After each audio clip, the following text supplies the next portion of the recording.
আমাদেরকে অনেক সময় অনেকে প্রশ্ন করে যে কবরস্থানের উপরে যে সমস্ত গাছ বৃক্ষ জন্মায় এই সমস্ত গাছ বৃক্ষকে কাটা যায় কিনা।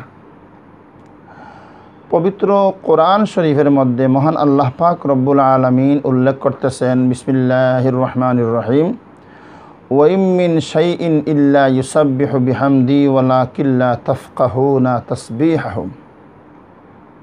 দুনিয়ার সকল সৃষ্টি জগতে মহান আল্লাহ পাক রব্বুল আলামিনের তসবিহ করে, জিকির করে। শুধু মানুষে করে তাই নয়, তামাম সৃষ্টি জগৎ, কীট পতঙ্গ, গাছ বৃক্ষ তরুলতা, তামাম সৃষ্টি জগতে আল্লাহ পাকের তসবিহ করে, জিকির করে। এজন্য আমরা মানুষ মারা যাওয়ার পর, দাফন করার পর মানুষের কবরের উপরে, ওই মুর্দার কবরের উপরে আমরা ওই বড়ই গাছের তাজা ডাল গেড়ে দিই। তার পিছনে কারণ হচ্ছে ওই বড়ই গাছের তাজা ডাল বা ওই পাতাগুলা যতক্ষণ পর্যন্ত জীবিত থাকবে ততক্ষণ পর্যন্ত তসবিহ করবে, আল্লাহর নাম জপন করবে। এই তসবির বদৌলতে মহান আল্লাহ পাক রব্বুল আলামিন মুর্দার অনেক ফায়দা করে দেন। সুবহানাল্লাহ। এজন্য আসেন, কবরস্থানের উপরে যদি গাছ বৃক্ষ তাজা জন্মগ্রহণ করে বা কেহ রোপণ করে তাহলে এগুলাকে না কাটাই ভালো।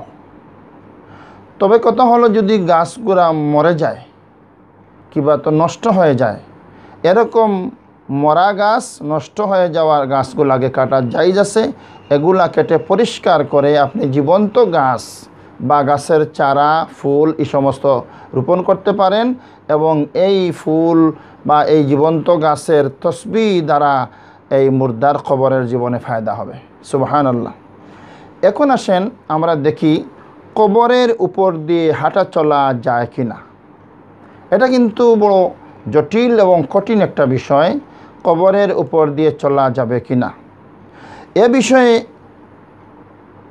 নবী করিম সাল্লাল্লাহু আলাইহি ওয়াসাল্লাম খুব গুরুত্ব সহকারে আমাদেরকে হুঁশিয়ারি সংকেত দিয়েছেন যে না, কখনো কবরের উপরে, কবরস্থানের উপরে বা কবরের উপরে হাঁটা চলা জায়েজ নেই।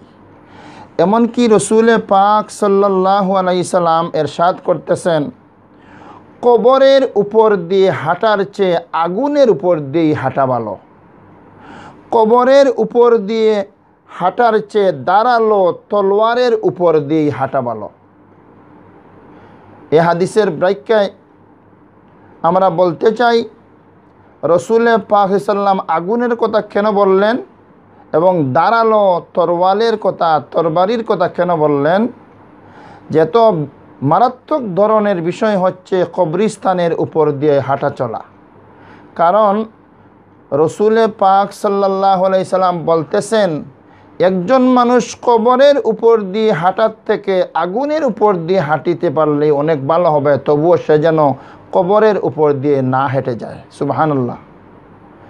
কিন্তু আমরা দুঃখের বিষয় অনেক সময় দেখি কবরের উপরে মানুষেরা হাঁটাফেরা করে, জুতা নিয়ে চলে, এমনকি গরু ছাগলও অনেক সময় কবরের উপরে ওই বেঁধে রাখে এই গরু ছাগলেরা ঘাস খাওয়ার জন্য। কিন্তু এত কঠিন একটা বিষয় যে কবরস্থান, এখান কিন্তু রং তামাশার বিষয় নয়। এই কবরস্থানের উপর দিয়ে আপনি চলাফেরা করতে পারবেন না, প্রস্রাব পায়খানা করতে পারবেন না, নাউজুবিল্লাহ। এবং এই কবরস্থানকে আপনি কি করবেন? এই কবরস্থানের মধ্যে যে সমস্ত আল্লাহর বান্দা বান্দিরা আছে, এরা কি সবাই আমার মতো? কিছু মানুষ তো এমনই থাকতে পারে যে সমস্ত মানুষেরা আল্লাহর প্রিয় হয়ে দুনিয়ার থেকে বিদায় হয়ে গেছে, যে সমস্ত বান্দার কবরের সাথে জান্নাতুল ফিরদাউসের সম্পর্ক রয়ে গেছে, যে সমস্ত কবরের সাথে রাহমাতুল লিল আলামিন নূরে মুজাসসাম শফিউল মুজনিবিন জনাবে মুহাম্মদুর রাসূলুল্লাহ সাল্লাল্লাহু আলাইহি সাল্লামের রওজা পাকের সম্পর্ক রয়ে যেতে পারে। এজন্য সাবধান, কখনো আমরা ভুলেও কবরস্থানের উপরে হাঁটব না, চলাফেরা করব না। কবরস্থানকে আমরা হেফাজত করব এবং কবরস্থানকে পেলে, কারণ কবরের দিকে তাকাইলে মানুষেরা আল্লাহর কথা মনে হয়। আল্লাহ পাক রব্বুল আলামিন পবিত্র কোরআন শরীফের মধ্যে অন্যত্র বলেছেন যে যাহারা আমার নিদর্শন সমূহ, যে সমস্ত নিদর্শন আমি দুনিয়া ওমাই ইউআজ্জিম শাআইরাল্লাহি ফা ইন্নাহা মিন তাকওয়াল কুলুব, কিছু নিদর্শন আল্লাহ পাক দুনিয়ার জমিনে রেখেছেন, এই সমস্তকে সম্মান দিলে, ইজ্জত করলে মানুষেরা লাভবান হয়ে যায়, ওরা পরেজগার হয়ে যায়, ওদের আল্লাহর কথা ওদের মনে চলে আসে। সম্মানিত সুধীমণ্ডলী, এজন্য আসেন আমরা দুনিয়ার জমিনে কখনো কবরের উপর দিয়ে চলাফেরা করব না, গরু ছাগল চড়াবো না, এবং কবরকে হেফাজত করব, কবরের জিয়ারত করব। রসুল পাক সাল্লাম বলতেছেন, কুনতু নাহাইতুকুম আন জিয়ারতিল কুবুর ফাজুরুহা ফাজুরুহা ফাজুরুহা। রসুল পাক সাল্লাম বলতেছেন, একসময় তোমাদেরকে নিষিদ্ধ করেছিলাম বিশেষ কারণবশত, এখন তোমাদেরকে আমি হুকুম দিতেছি, নির্দেশ করতেছি, তোমরা কবর জিয়ারত করবে। এজন্য আমরা কবর জিয়ারত করি। এই কবর জিয়ারত করলে কি হয়? মুর্দার ফায়দা হয় এবং মুর্দার রুহানি দোয়াও জিন্দারা পেয়ে থাকে। এজন্য সম্মানিত দর্শক শ্রোতামণ্ডলী, আসেন আমরা কবরের হেফাজত করি। একদিন তো এমনও হবে আমরাও এই কবরের বাসিন্দা হতে হবে, আমরাও দুনিয়া ছেড়ে চলে যেতে হবে। আমরা যদি আজকে কবরের মুর্দেগানকে আমরা স্মরণ করি, আমরা ঈসা আলাইহিস সালামের উদ্দেশ্যে পড়াশোনা করি, সবরেসানি করি, তাদের জন্য দোয়া করি, মহান আল্লাহ পাক রব্বুল আলামিন আমাদের জন্য দোয়া করার মতো ব্যক্তি দুনিয়ার জমিনে আল্লাহ রেখে দিবেন। আল্লাহ যেন আমাদেরকে কবুল করেন, আমিন। আসসালামু আলাইকুম।